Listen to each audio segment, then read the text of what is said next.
Mga bagay na hindi sinasabi ng nanay mo sa iyo.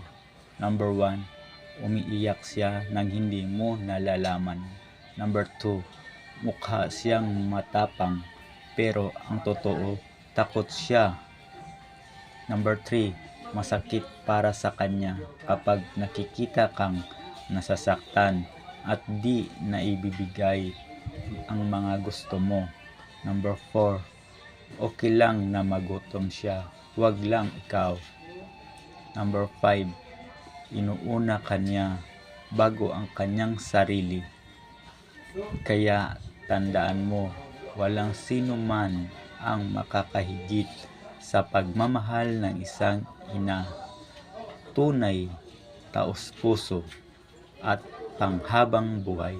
Kaya araw-araw ninyong sasabihin, nanay, mama, mommy, mother, I love you.